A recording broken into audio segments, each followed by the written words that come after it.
Don't go anywhere. And if it is just my computer that is getting old or it's too much for it, I just tune off the video. I don't know. I'll keep you updated. All right. We are going to start with our agenda.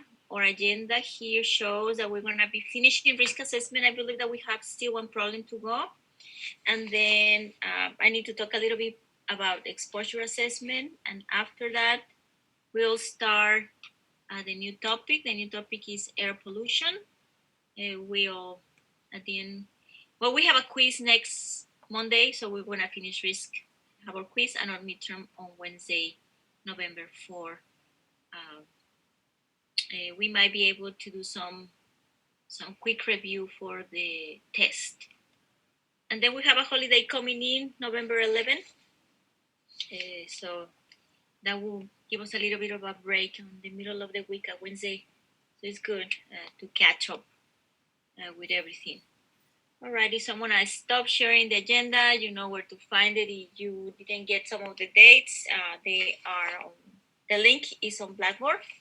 Now, can you confirm that the only problem that we need to finish is problem number 3?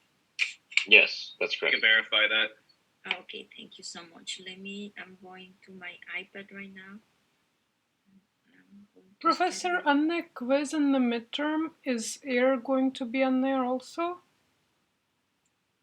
It's going to be about what? Air quality? What you said we were starting? Oh no. Okay. No. I it doesn't make sense to test on something that we haven't covered. I think that would be it would be incomplete. I'd rather test the whole topic and give you the opportunity to have experience with the topic. So no, don't worry about it. It's going to be mass balance, kinetics, and risk assessment. On the midterm, right? On the midterm. All right. So we're gonna finish risk assessment today, and then you have a week for your quiz, and whatever you study for the quiz is gonna be helping you to study for the midterm. So yep, no air quality. And the quiz, is it only for risk? Yes. Okay, thank you so much. We already have the kinetics mass balance quiz combined. I haven't had time to grade it. This weekend was very busy. I was catching up with other classes. I've been trying to grade ASAP, right? But this time I wasn't able to do it. However, I went to and let me mention this, I went to the homeworks because I wanted to check how everybody did. I told you that if you do an effort to solve the problem, regardless of at the end of the calculation is right or not, you will get full credit. So mostly everybody got full credit. Everybody's trying to do their best. I'm just going to mention 2 things, very important things. This was mass balance and kinetics homework. So in the kinetics homework, consistently, not only 1 or 2, at least 10 or 12 students didn't provide the value okay, didn't provide the units okay. So remember, the problem for kinetics homework or solve problems was determine the reaction rate, K, and the value comes with the unit. So please always remember that. Even if you say this is a 0 order reaction, you need to put the units. For the mass balance homework, there is few of you that are doing a wonderful job setting up the mass balance equation, canceling when we have a steady state or non-steady state, conservative or non-conservative, and then from there developing the equation that you're going to be solving for. But some of you are not setting up the equation. You are just straightforward solving, and there is no drawing either. So just a reminder for the test, you need to provide drawing and equation, depends on what I'm asking, and it has to be full. I need to know that you know what you're doing, all the steps included. Probably on the midterm, the calculations are going to be optional because some of you prefer to enter answers and have all the answers right than the time for the submit the calculations. All right. Anyways, it's going to be indicated on the test. Okay, so please make sure that you provide all the steps when needed, and given the opportunity, you know you have experience more than if you know that you have experience that you have done it in the practice problems, setting up, drawing the situation, setting up the boundaries, setting down the equation for mass balance, and then solving using the equation. All right, so let's do problem number 3. Problem number 3, okay, let's read it again. I think that we read it last time, but let's refresh. We have a situation where a man works in an aluminum smelter for 10 years, and the drinking water contains arsenic and methylene chloride. Those two are very nasty chemicals. The exposure to these chemicals is only at work, and we need to know what is the hazard index, or HI, associated with this exposure. B, we need to determine if the HI indicates that it's a safe level of exposure or not. And then how do we determine if it is safe or not based on HI?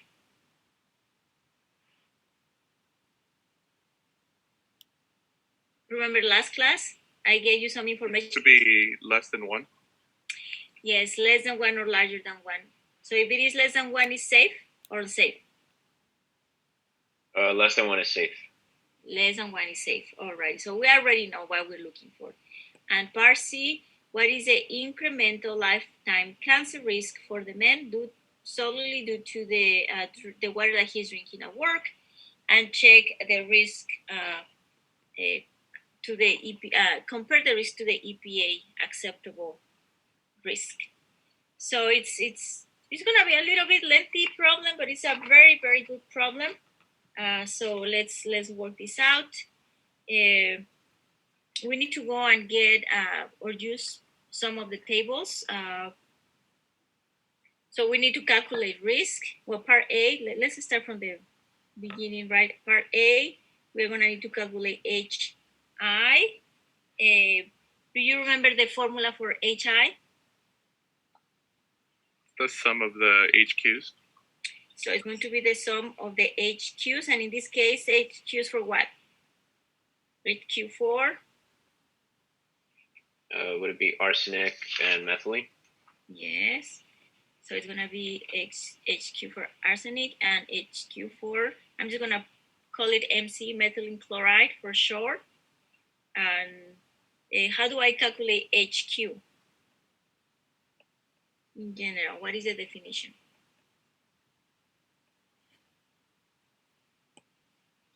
The average daily dose over the reference dose.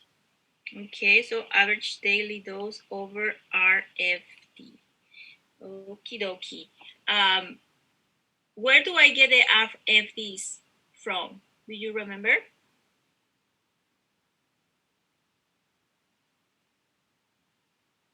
I'm gonna go to the PowerPoint, and remember we have table 4.10 and table 4.11.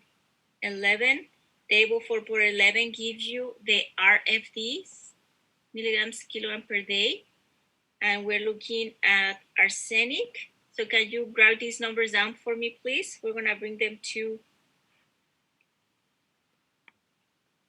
the when we solve the problem. So just make sure that you're writing there, table 4.11, RFD for arsenic 0.003, and the units milligrams kilogram per day of methylene chloride 0.06 milligrams per kilogram per day. So everybody has the values now?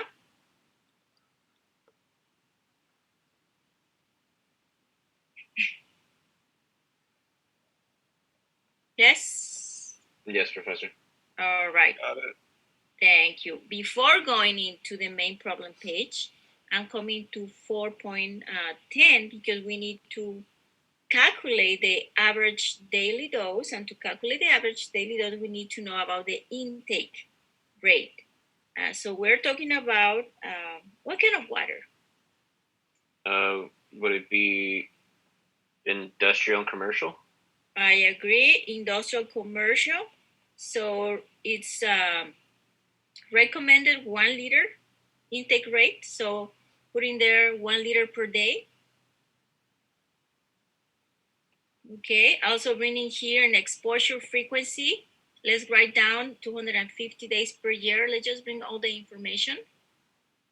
It might be different on the product, and we'll make the contrast in there. The exposure time is going to be 25 years.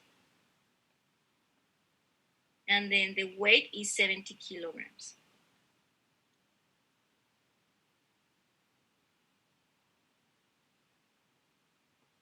Okay, so let me know, few of you, either via chat or thumbs up. I don't see everybody, but I see some of the tiles in here. And via voice, if you got it.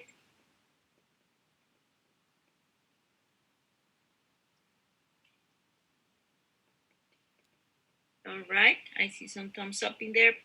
So I'm gonna go back to the problem. I think that we should be able to, with this information, we should be able to calculate the average daily dose, and then we're gonna be able to go and do the HQs and then HI at the end. It's just like one after the other. All right.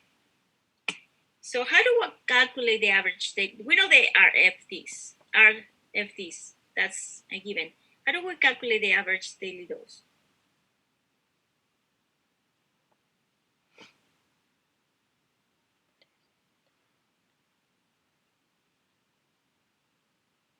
What do you think? You would take the concentration times the daily intake. Okay, the concentration times the daily intake. What are the units for average daily dose? There is something else missing in the... Is it milligrams over kilograms per day? Yes, perfect. So divided by the body weight. So the average daily dose for arsenic, let's do one at a time. It's gonna be equals to, the intake rate was 1 liter per day, isn't it? Yes. And the concentration for arsenic? 0.07 milligrams per liter. 0.07 milligrams per liter. And did I talk to you about the bar space to unmute yourself already? Yes. Okay, just double checking. I want to make sure that I'm not making your life harder, asking you to answer my questions. Alrighty, so we have 1 liter times the concentration divided by the body weight. And it's not given on the statement. It will be another body weight. No, we're just going to choose the general one for from the table. So what are you getting here for the average daily dose for arsenic? 0.001. 0.001 milligrams per kilogram day. Okay, now let's do the ADD for methylene chloride, and this is going to be the same intake rate, but our concentration is going to be different. Is that 0.56? Okay, if it's different, let me know. Divided by 70 kilograms, and what do you get if you do the calculation here?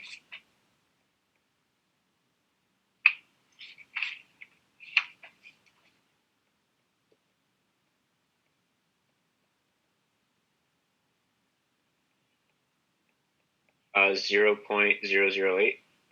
0.008. Everybody okay with these numbers that we're getting on the whiteboard? That's what I got. Okay, thank you. So now we're ready. We have ADD, we know RFDs. We can do the calculation of the HQs. Alrighty. Just a quick announcement. I don't know why the waiting room doesn't send a message as before to let people in. I opened it by, I don't know, I just opened it and I saw 3 of you waiting in there. If you've been waiting, please contact your classmates, someone in your team, and let me know. I'm gonna try to remember to check continuously. Okay, let's keep going. Okay, so we have ADD, we have RFDs. Let's go and calculate HQs. We're gonna be doing the HQ for arsenic. and ADD for arsenic is 0.001 milligrams kilogram day divided by what is the RFD?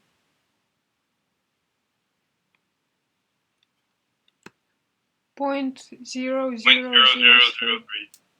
Okay, 3 units milligrams kilogram day 2. So the units are going to be canceling all. And what did you get for answer?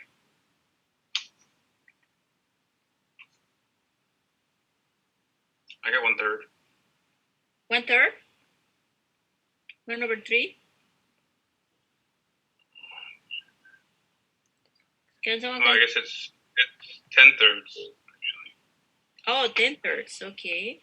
So it's 3.3? Yes, 3.3. Okay, now let's do the HQ for methylene chloride. And for methylene chloride, we had 0.008 milligrams per kilogram per day divided by, what was it, RFD? 0.06. 0.06, thank you very much. And we have this in here, the units all cancel out. What is HQ? 0.13. 0.13. Can someone confirm this? I got the same. Okay, so a few of you say yes, perfect. HI is going to be the sum of the two, 3.33 plus 0.13. What do we have as a total? Pretty straightforward. 0.46. More 6. Okay, so what do you think about the HI? Unsafe. It's not safe. It's way larger than 1. Not a safe level. Okay, so what do you think that is going to happen when we look at the risk? It's gonna go up. Do you think that it's going to be meeting the standards, EPA standards?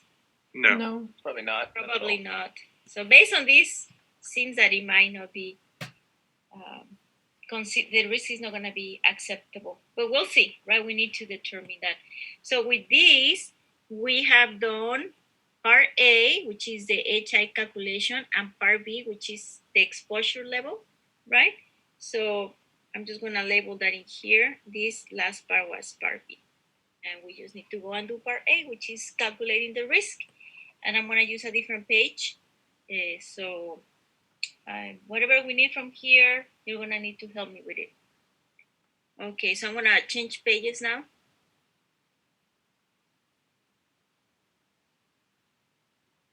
This is problem 3. So now we need to determine the incremental risk. So this is part C, and we need to calculate the risk. Okay, so the formula for risk is going to be equals to the CDI that we know how to calculate times the potency factor.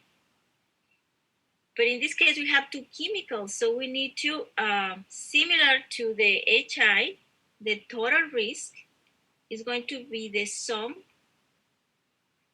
of the individual risks.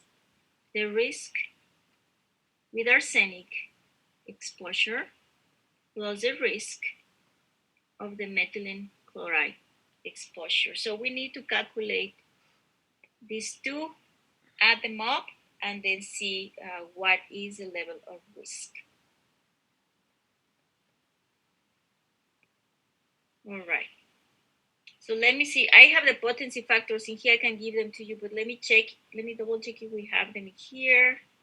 So you can see the table. Oh yeah, they're here. So what are the potency factors that we're going to be using in here? Are they given in there? Would it be oral?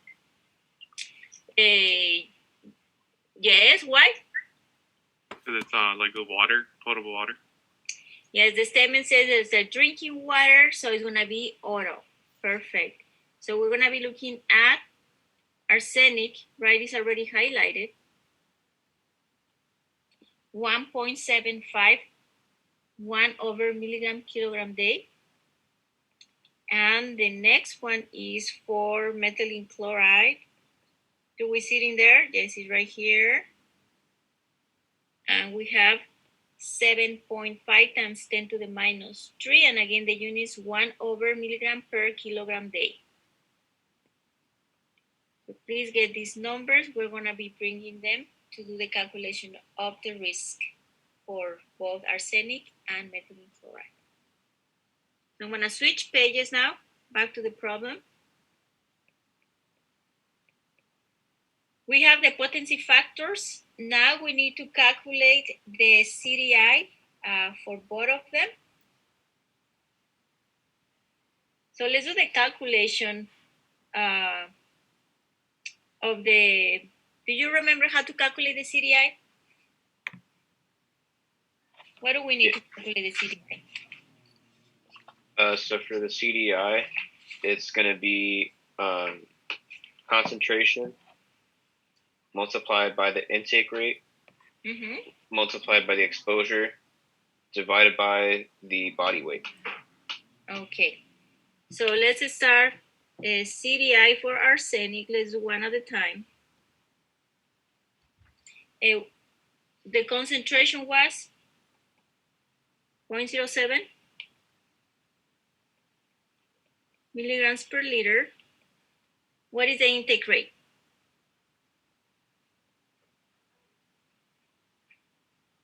It's 1 liter a day.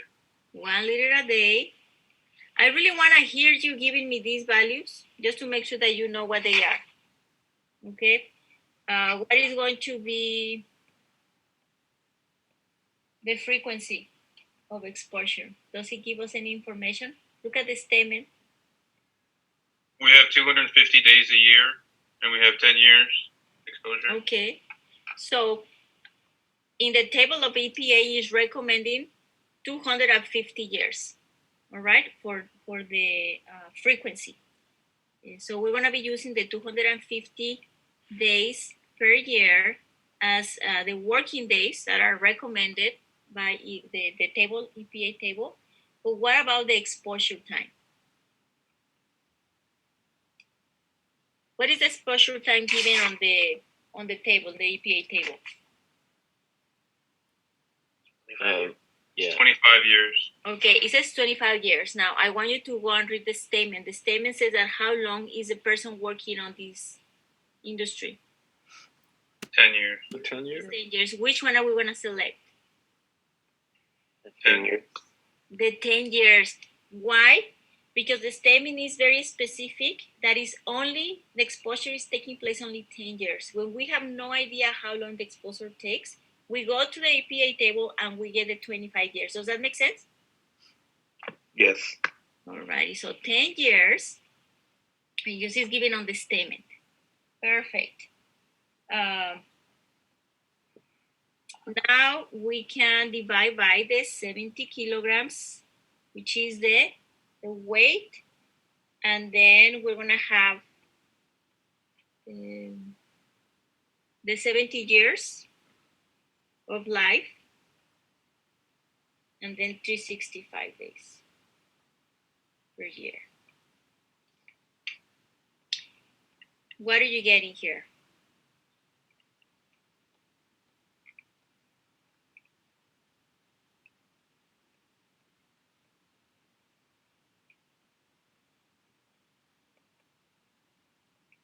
.78 times 10 to the negative 5. 7, 8 times 10 to the negative 5. Okay, and what are going to be the units? No units. No units? Look at the problem that we solved last time. Or let's cancel the unit. Is it milligrams per liter? Or? No. Oh, let me see. Milligrams per, the liters cancel. Kilogram per liter? They goes away, so we have milligrams on the top. What's left in their years? You have kilograms per day. All right. Now, let's do the CDI for methylene chloride. Give me the values.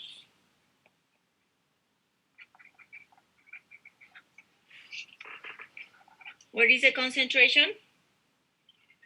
0.56 milligrams per liter. 0.56 milligrams per liter times. What is it? 1 liter 1 liter per day. per day. Times 250 days a year. 250 days a year, so that doesn't change. Times? Times 10 years. Times 10 years. Divided by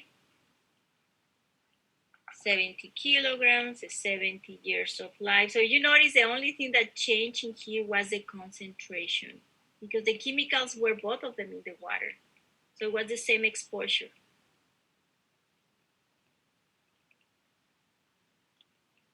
All right. So what is the number? 7.83 times 10 to the negative 4. Okay, can someone confirm the number?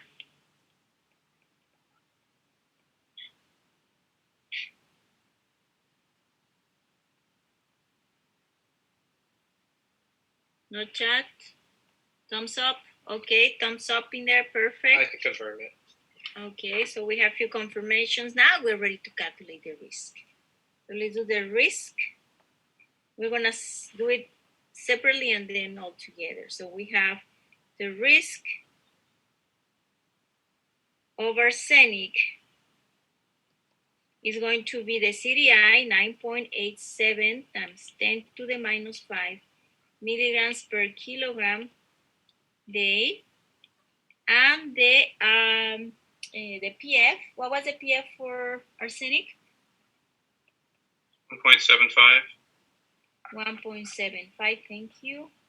1 over milligrams kilogram day. So we see right there that the units are going to be canceling each other. No units. Risk has no units. If when you're canceling, you notice that units are not canceling, then probably you can check. I mean, that's a way to double check your work. Catch a mistake in there. What are we heading here?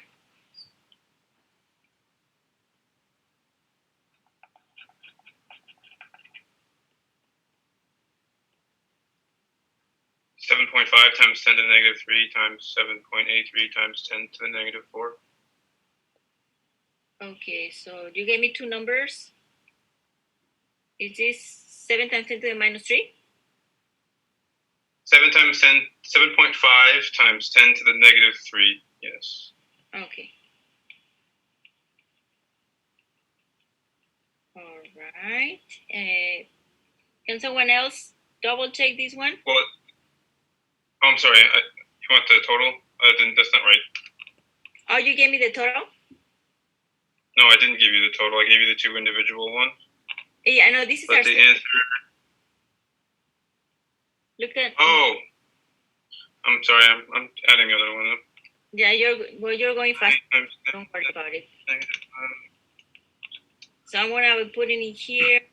1.71 times 10 to the negative 4 would be the risk for arsenic. 1 times 10 to the what? The negative 4? 1.71 times 10 to the negative 4.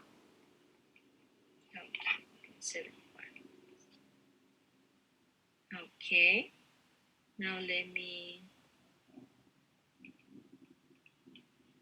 We do this. The potency factor was 7.5 times 10 to the minus 3. 1 over the milligram kilogram day.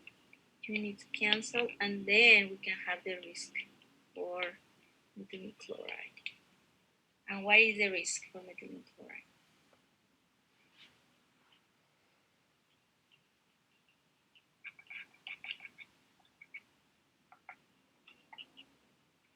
.87 times 10 to the negative 6, I think. I'll I got the second same that. thing. Okay. 1 point. No, 5.87. Sorry, I was reading the chat. There was a big message in the chat. I'm trying to. 5.8. Times 10 to the negative 6. 6. Now, if we have this, I heard a few of you that said I confirm. The total will be 1.76 times 10 to the negative 4. Yes, we add them up. Is this acceptable? Correct. No. Why not? Because it's greater than 10 to the negative 6. Is larger than 1 times 10 to the minus 6. So it's not acceptable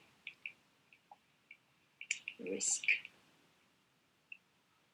Alrighty, so just similarly to the HI evaluation, the risk evaluation suggested that the risk is not acceptable. So it's this is challenging, right? We need to know what's on our drinking water, even at work, and make sure that whatever we're ingesting is acceptable. Okie dokie. Questions about risk, at least the problems that we have solved.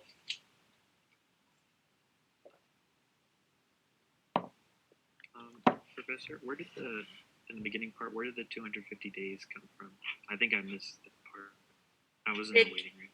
Yeah, the 250 days come from the table, the 4.10. Here is highlighted there for industrial and commercial. We use the daily intake, the exposure frequency, it comes from there, and then the duration of the exposure and the body weight. So Thank you. Yeah, no problem. So I'm just gonna remind everybody, this table is given to you when you have no specifics. If you have some of the specifics, use the specifics, and whatever information you don't have, then complete it with the table. If you have all the specifics of the problem, then probably the table is not going to be useful. So the objective of this 4.10 table is to provide some guidance and consistent guidance, especially when we don't have more specific information about the exposure. And then we can still calculate the risk, and it's going to be a reliable type of information. I was talking to you that for COVID, we see the risk, but we don't really have a lot of the information behind it. So it's very important that you are aware of what's the information behind to calculate the risk, to understand if you can compare two different values of risks. Okay, so with this, we finished all the part of risk assessment. And I'm going to do a little bit of the, so if you remember, let me go to the notes in here. Let me see where's the diagram that I made. Just to remember where we are, it's right here. So we completed the hazard identification. We talked about the dose response assessment, and we talked about exposure assessment. We look into the HI, the HQs, calculation of the risk. And now we need to end this with a little bit more of exposure assessment and finishing with risk characterization. So we're done with problems. I'm just gonna give you some extra information that is going to be very important. And actually, let me put a new page in here. That's better. Okay. But it's still part number 3.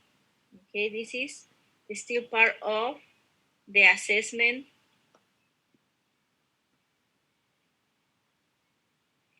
of exposure.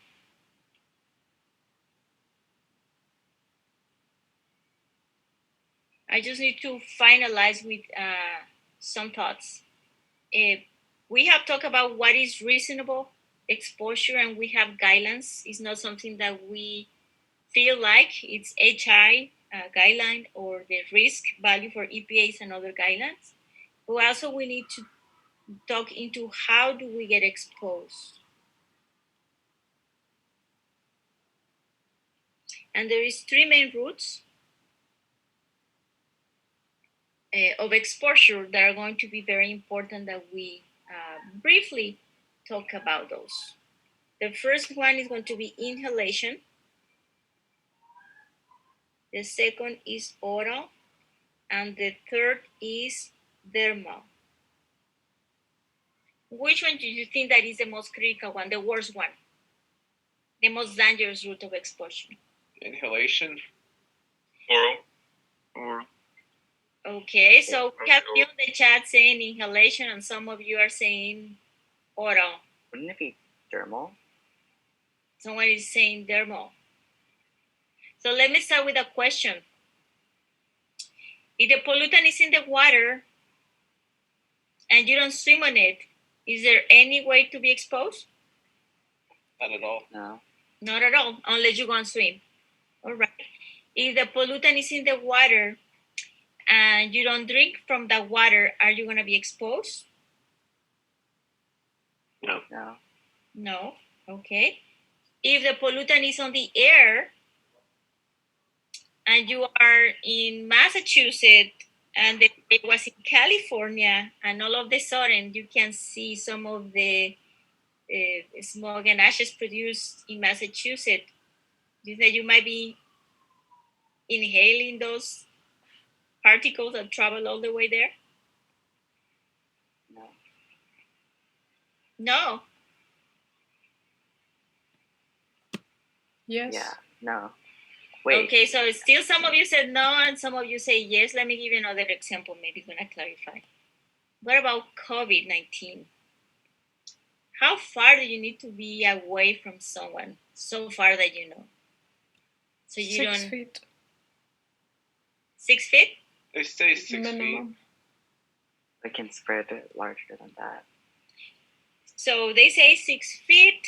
If you are indoors, that's the minimum distance that they recommend. If you're outdoors, they say because of the wind, even maybe less, it's okay. In reality, they say that the virus is a particle that is going to be spreading through the air, is going to stay up there for longer than the 6 feet of travel. So the theory of the 6 feet is that it's a particle that through gravity within the 6 feet is going to be dropping and ending on the ground. But in reality base, this is still a debate. I'm just using what I have read. In reality, some scientists said that it can travel more than 20 feet before it goes down into the ground. So if you're in the middle or the 20 feet path, even if you're outdoors, in your backyard, just because the wind is moving it and dragging it, you may inhale that. So the worst route of exposure is going to be inhalation. Most of the time we don't have control over it. It's whatever is on the air we're going to inhale. That's why in the mornings in LA or other bigger cities, we need to be looking at the weather report and see what are the safe levels, especially if you have asthma or you have some pulmonary disease and you cannot inhale high levels of contamination. You need to be checking this, or some of your family members. Some of us are lucky and we don't have to be looking at it, but some of us need to. And this is the one that we cannot escape from. It is in there and it is what it is.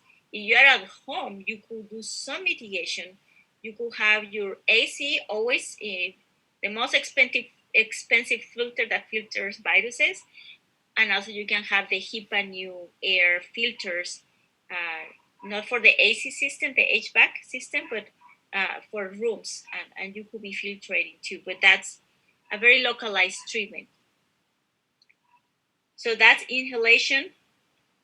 I will say that is the most dangerous or most hazardous way of exposure. And it could be a high concentration if it is what's in there. The second one that we have more control over it is the oral, right? If it is on the water, we drink it, and then we're gonna be exposed. And the least damaging, because it's not, we need to be swimming in the water to be exposed. We need to be intentionally, consciously deciding to get in touch with water streams, lakes, rivers.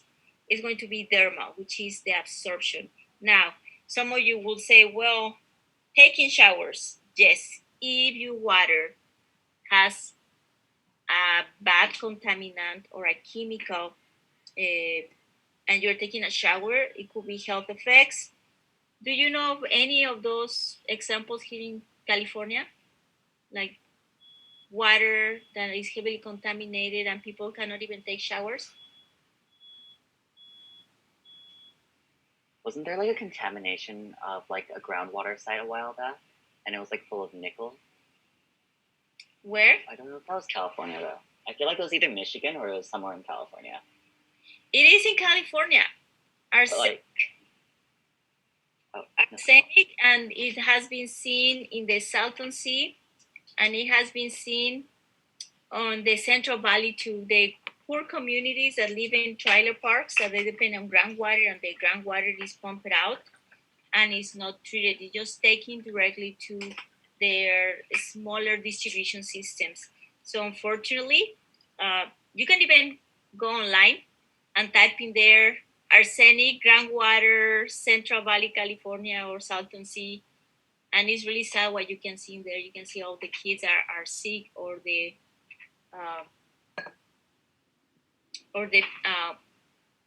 people, elderly people that has some rashes on their skin.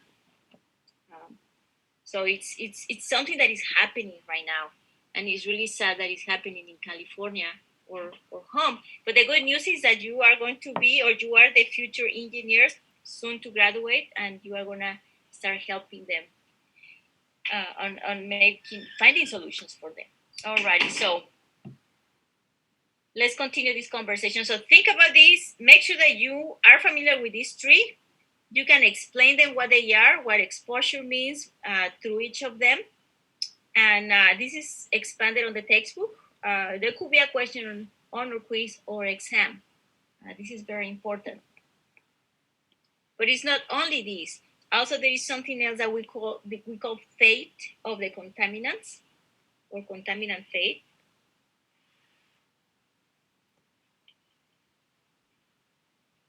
And once they are out there in the environment, where are they going? What happens to them? Are they changing? So there is two different ways of address this. The first way was going to be what we call bioconcentration.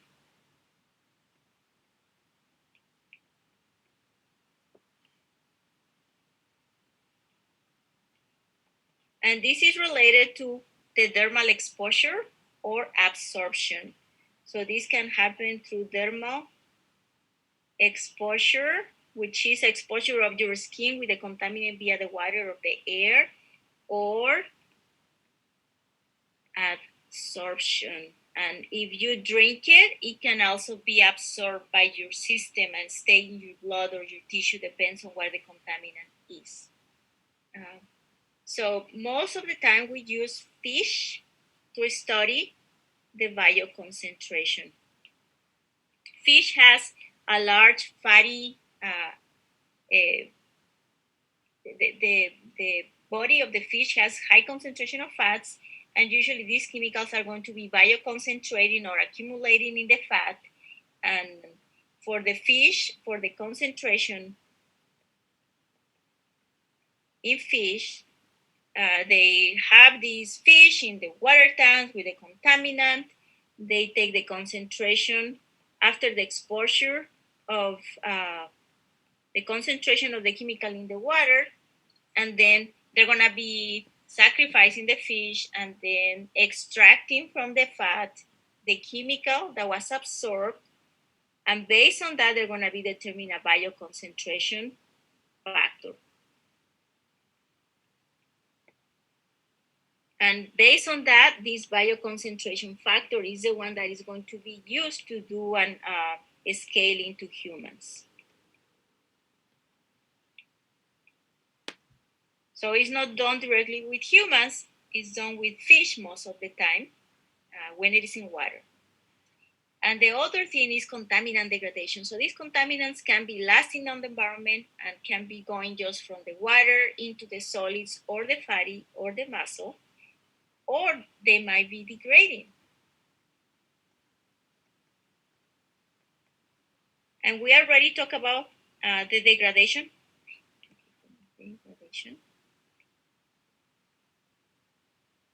Degradation of the contaminants. Most of the time, we're going to be assuming that it's a first order reaction. And most of the time, if it's first order reaction, we're going to use the half-life equation. And do you remember this equation? We talked about it when we talked about kinetics. We brought it down. The time of half-life is equal to ln2 over the k factor. The k. And then if we solve the natural log of 2, it's going to be 0.693 divided by k. Okay, so you have questions on how we came up with this equation, then just go to the kinetics notes, and it's going to be there. We substituted the value and we came to this. All right, just remember it's half of the concentration is gone and half the concentration stays in there. That's the way that you work with the concentrations. All right, so can I move to, I just want to show you a graphic of the contaminant fate and transport. Is everybody done with this? Yes. All right, so I'm going to go to the PowerPoint. So how to get exposed, right? I mean, in the environment, there is many different routes. It could be home, through drinking water, or maybe inhalation of the air inside, and we are about to start air quality, and it's going to include indoor and outdoor air quality. So it could be particles or contaminants in the air, it could be contaminants in the water, it could be contaminants in food. That's at home. If you go outside, it could be inhalation of the atmospheric contaminants, whatever it is. If there is some organics,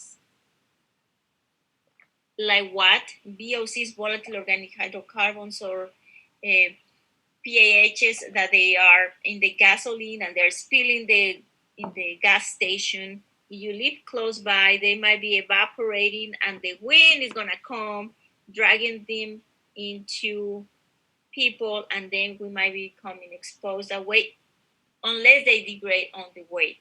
So that's a good thing. We talk about they have a life reaction. So some of them are going to be degrading. Why? Because you have sunlight, UV is going to be acting and on them and degrading them before the exposure.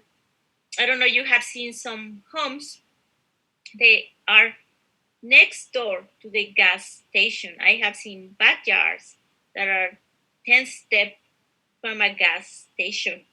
It's really sad to see something like that. Probably the value, the real estate value of the house should be very low. Even if it is in the middle, even in a very nice area. I could leave by giving you an address and show you, but I don't want to do that. But it's very close from us. It could be in Laverne or Claremont areas, and I will never buy a house. I hope that I never buy a house next to a gas station. But if you ever do, just make sure that look at the wind direction, most common wind direction, to make sure that it's not coming your way. And hopefully you're not paying a lot of money for a house that might be compromising your health. So it's very important. You are a civil engineer now, you're aware of these things, and you can do some evaluation before you buy a property. It's not only going to be geotech evaluation, right? Liquefaction, you don't want to buy a house where there is a liquefaction zone. You already know how to go and look for those maps.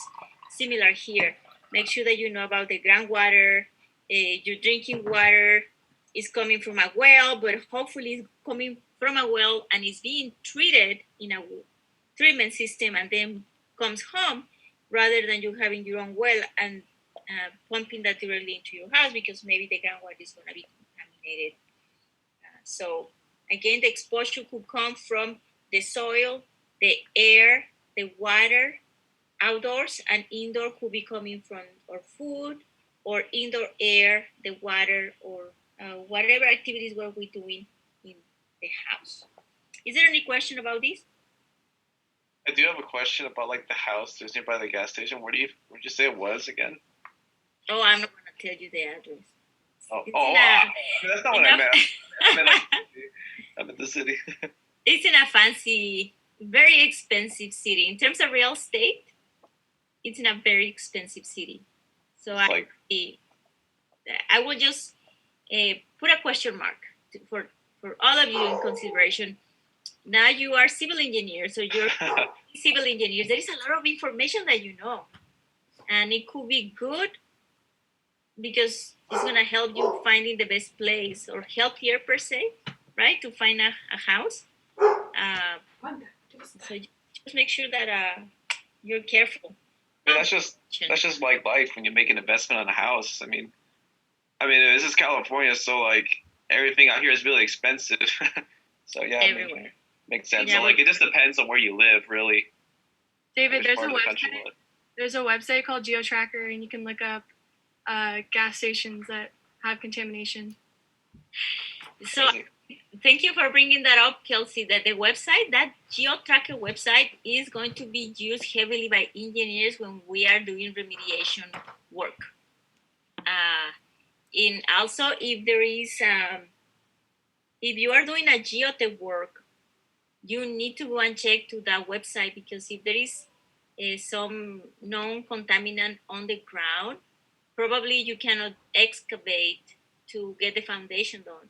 You might need to remove the soil depending on what's present because if it is VOCs, the exposure of the workers, so it's not only for your home, but it's going to be for your actual professional work. The GeoTracker website is a wonderful tool for geo-environmental engineers.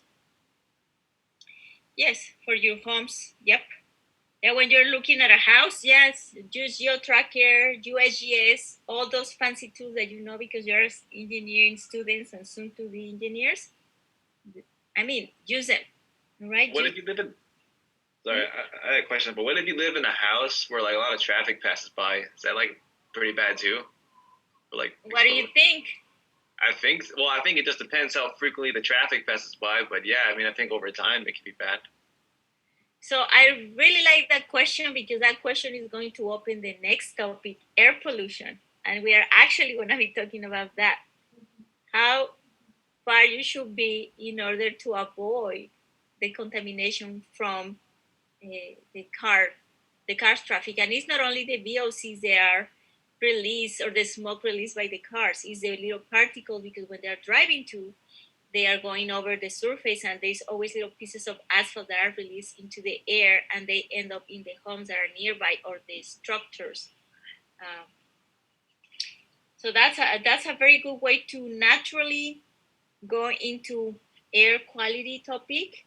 I just want to close with number 4. If you remember the risk characterization, in general, risk characterization means just using all the tools to determine the overall risk. That is why it's a risk characterization. Use the fate of the chemicals, either bioconcentration or easy grading, the risk of exposure, and the HIs or HQs, or both of them, and then determine what is the overall risk of whatever is activity, drinking, inhaling, working, living, etc. Okay? Alrighty, before we move into the next topic, any question about risk assessment and management? No? Okay. So, what I'm going to do is switch. I have it in here, but let me go and switch into the laptop. For the PowerPoint, I'm going to start with a PowerPoint to show some photos. And it was very interesting today that Did you notice that it's a lot of wind? I'm sorry. It's really windy today, at least in Southern California, in the area of Pomona, the Inland Empire. It stops for me right now. It's gotten pretty mellow. Okay, it's not very windy and cold for some of you. Yes. So it's very windy and cold. Yeah, for me, I live very, very close to Cap Poly, Pomona. Very windy, really chilly in the morning. I really like it too. I felt like I'm ready for Halloween. Yes, it's dangerous for your eyes because there is a lot of dust and there is a lot of branches and a lot of particles that have been on the ground for a long time. And if there is not someone that goes and remove them from the ground.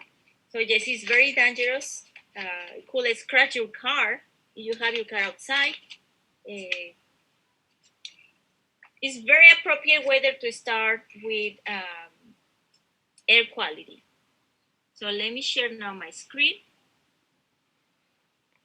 And we are going to start with air quality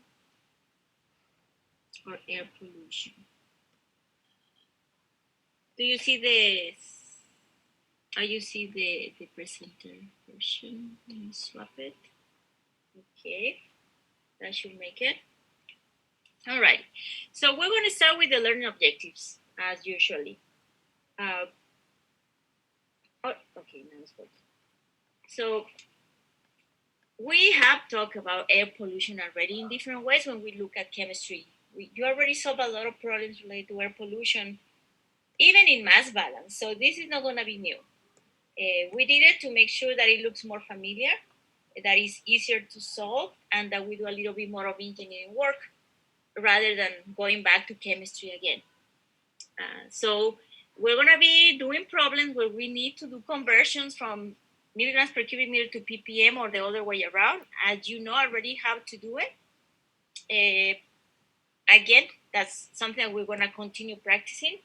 Then we're going to now introduce the air pollutants that we can find outdoors or indoors.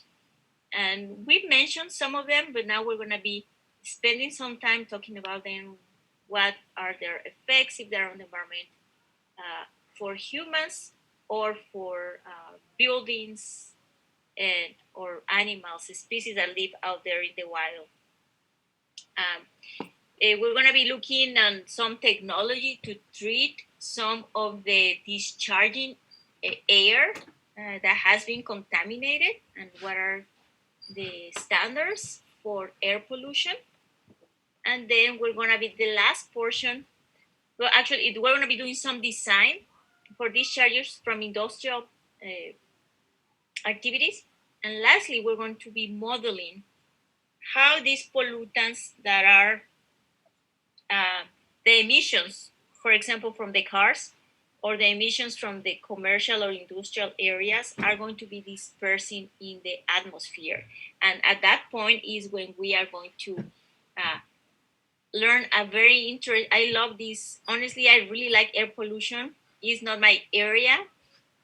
In the water area most of my life, but air pollution is very interesting. I was not exposed to it. Probably I would have gone to air pollution. I love the modeling part. It's very practical. We're going to make it really hands-on. This information is going to be helping you when you decide to buy your house too. You will see. And you're going to be able to read and understand some of the things that are going to be coming from AQMD, the Air Quality Management District. Okay, so we need to talk about, we are familiar with the pollution. I chose China because when I was putting together this for the first time, there was a big issue going on with China. And also they were talking about how much China had done a lot of different activities to counteract the bad air quality that they had. And there was a lot of information. Some of it was in Wikipedia. I found the photos in there.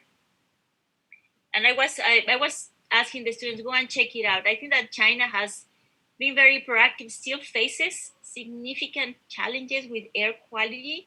but they have been very proactive trying to address at the ground level. And when I say at the ground level is what can one individual do in their day life to support the improvement of air quality. It's not the government, it's not the laws, right? It's not the industry, it's individuals. And probably some of you know that they are always in bikes. There's so many people in there that the traffic is crazy. But they have done a lot of different activities, and I'm not gonna go into it. If you wanna read more about it, I will invite you so you can see. I hope that in America and LA sometimes we are embracing more the public transportation so we can have some funding for that. All right, so the pollution, as you can see in there, impairs the vision and impairs the health, not only through the gases. Gases are toxic, but also through particles. So when we talk about air pollution, it's not only gas. There's some little tiny particles. We're about to see what are the sizes, and those particles, if they are inhaled, they're gonna go and land in your lungs, and they could create a lot of health issues. So a lot of people that grows up in areas that are heavily contaminated may suffer from lung diseases, not because they naturally are prone to it, but because of the exposure to pollutants, unfortunately. And so we have a lot of people that has asthma in LA, and they're very sensitive when we have a big changes in air pollution. So rain is always helpful. It cleans all the atmosphere from gases and particles. Wind could be helpful, but after the fact, because when it's dragging all the pollutants all over the place, it's really bad. As someone sharing in the chat, you got a little thing going into your eye, which is not a small particle, maybe it's slightly larger than what is regulated, but it's laying down in the ground. This is from space, the pollution, you can tell that. So again, I'm sharing about China because there was so much information that even from the space they could look at the pollution. I couldn't find that for other bigger cities. So I thought it was more interesting to look at different things and air pollution. I think that we could update now this looking into bigger cities. Someone told me that there was some information available, so I might be updating this for an American city so it gets closer to home. But even if it's closer to home, I just want to go back to fires. I don't know if I shared with you, but my daughter is in Boston right now, is going to the university just like you, a freshman in college. And I following all the news in Massachusetts because of COVID-19 and the changes in laws and whatever is that. One of the things that were announced on the news is that the ashes and the cloud of all the gases released from the fires made it all the way to Massachusetts.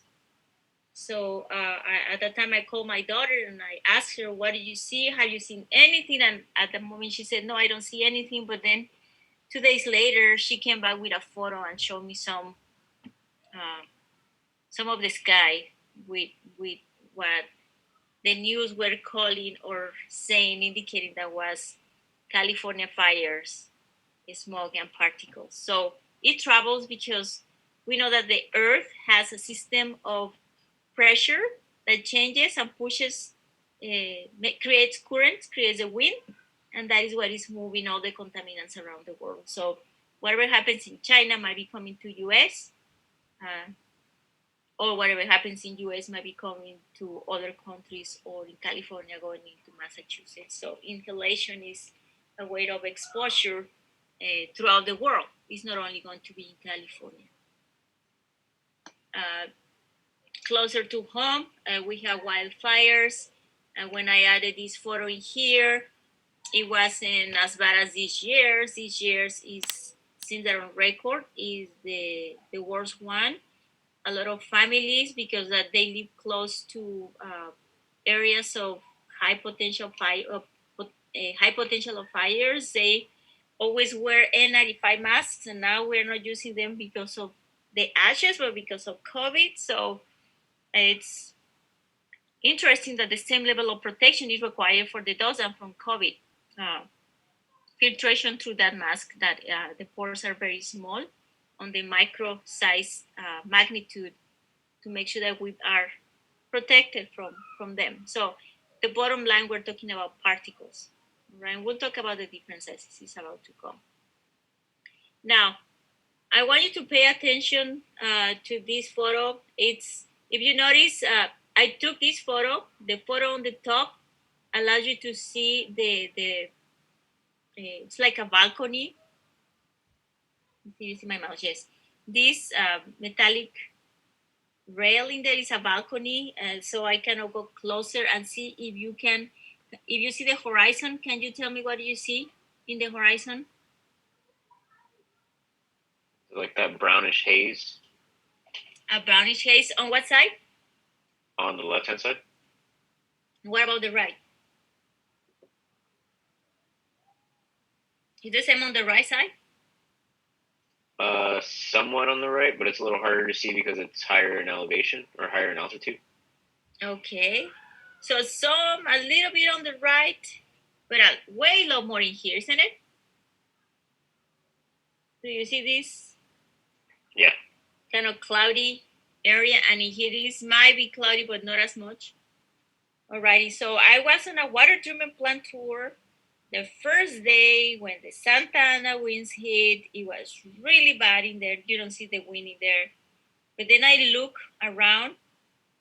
This is looking south, straight south.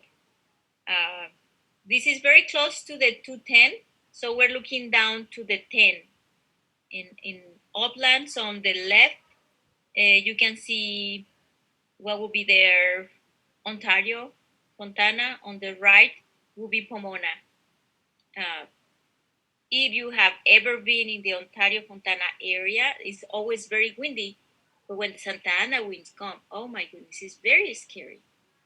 So you can tell that because of the pressure and the topography, the winds are stronger in that area. You can easily tell that the contamination in the air is way worse for Ontario Fontana compared to Montclair Pomona. And it's kind of this tank. The tank here at the very in the middle kind of is the center dividing those two. Why is that? Well, there is a lot of different things that are going to be coming into play. It's going to be the wind direction, the temperature, the pressure, and the topography. All of that is going to be very important to determining how the pollutants are going to be dispersing, and either they're particles or volatile organic compounds or inorganic gases. Okay, so it's so we can actually see this pollution. When we talk about water pollution, sometimes we don't really see it unless the lake is really, really in bad shape. So I've been talking a lot about fine particles. So particles on the air are going to be a big concern here in US and everywhere in the world. And those fine particles could be outdoor particles that we have mentioned before, but also they can be indoor particles. So it's going to be very important that at home you always change the filter for the HVAC. Always, they recommend every 6 months, and depending on the frequency of use, it's going to be very critical. You spend some money, invest some money to change those. Otherwise, if you check around or you vacuum, you will see the level of the particles that are accumulating everywhere, because we're in a big city and there is a lot of particles being produced due to the continuous movement of the cars around and many other activities. There's a lot of people. And also in the car, it's very important that you always keep your filters clean or change them whenever is recommended by the vendor. So we're going to start talking about the particles or the particulate matter. So now I'm going to introduce you to the big players in air pollution. And when I'm saying big players, I don't mean in good things. These are the big major sources of contamination and the main characters, and we will say the malefic characters that pollute our environment. SO2, It's a gas that is going to be a precursor of the acid rain. If it is combined with hydrogen, we're going to have sulfuric acid being formed. And that sulfuric acid, if it produces the acid rain, is going to be landing in a lot of the structures.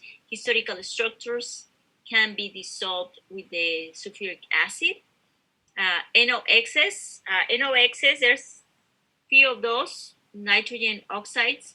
The X stands for the many different numbers that could be in there. So we're just going to be calling NOx's. We'll talk about a few of them later. But again, it comes from vehicles and other industry, and is not good for our health, especially cardiovascular illnesses. PM is going to be particulate matter. Please make sure that for PM you put down somewhere this is particulate matter. I don't know why it causes confusion sometimes for some students. And it's going to be bad for our lungs.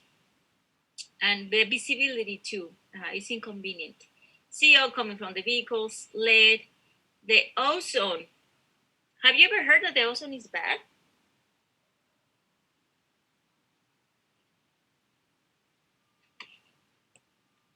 Is ozone bad or good? Isn't this contradictory to what we have heard?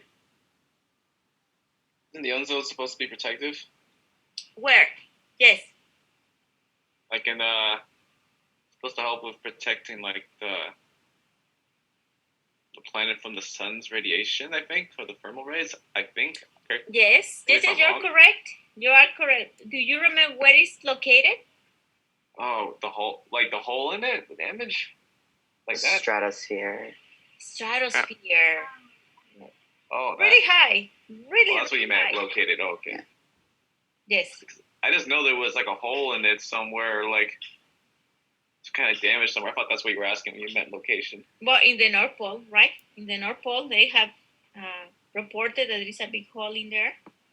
Okay. I heard last time that was closing. I hope it's true. Maybe moved. No, I don't know.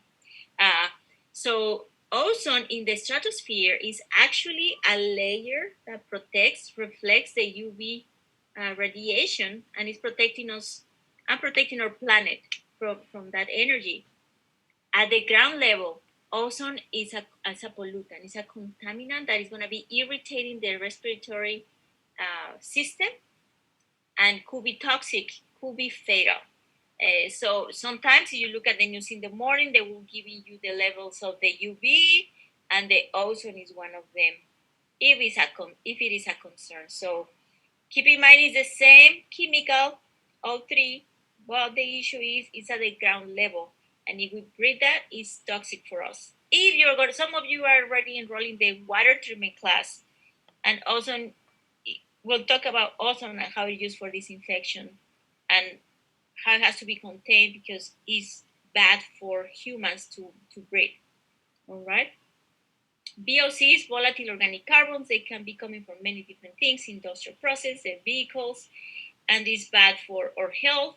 It could just create very small symptoms like a headache, or you feel dizzy, or it can be worse as something very toxic, or maybe too much acute exposure to it could be dead, or maybe cause cancer with chronic exposure.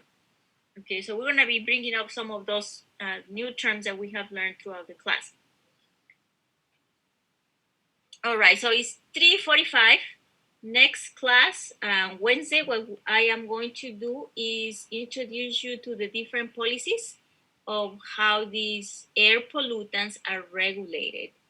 And then we're going to start on talking about in industry, what kind of streams are generated, what kind of treatments are localized, and we're going to start doing some basic design, and then we'll continue until we finish air pollution. Okay? So I will see you on Wednesday. Take care.